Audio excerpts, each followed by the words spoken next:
अगर आप भी चाहते हैं कि तिरंगा फिल्म्स का ऑडियो वीडियो सबसे पहले आप तक पहुंचे, तो लाल बटन दबाकर हमारे चैनल को सब्सक्राइब करें और घंटी का निशान दबाना ना भूलें।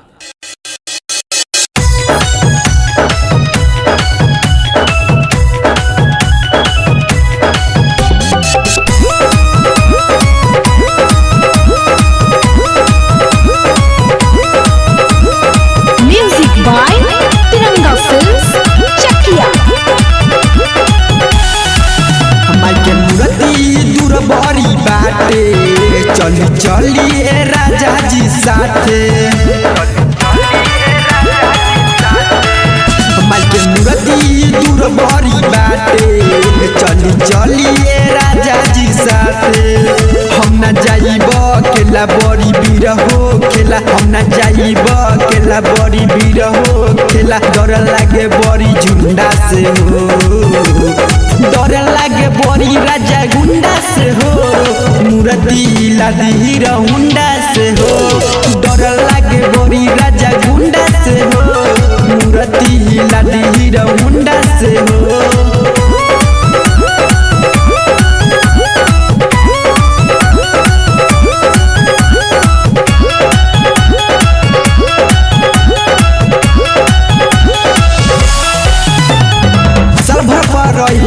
सरस्वती माई श्रद्धा बा मन में हम करब पूजाई।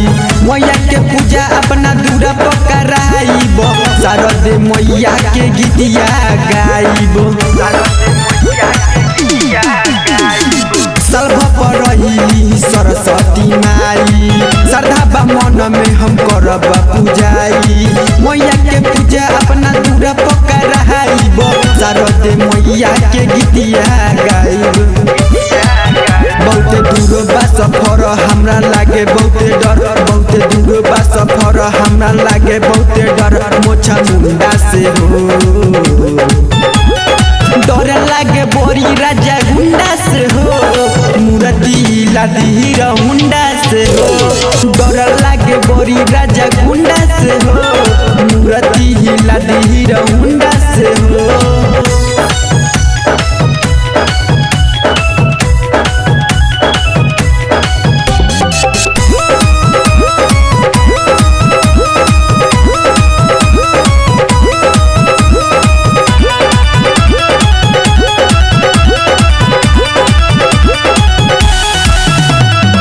राइटर दिल खुश से पिया चली न साथे, सूरज मुन्ना के ध्यान बड़ी बाटे।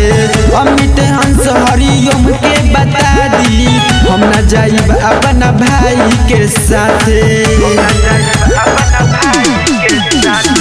राइटर दिल खुश से पिया चली न साथे, सूरज मुन्ना के ध्यान बड़ी बाटे।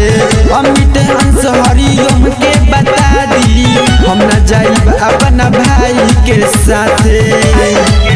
बबुआ रोशन रहिला ज्यादा करी ना बहान, बबुआ रोशन रहिला ज्यादा करी ना बहान। टीका कइले लाल चंदन से हो, डर लागे बड़ी राजा गुंडा से हो।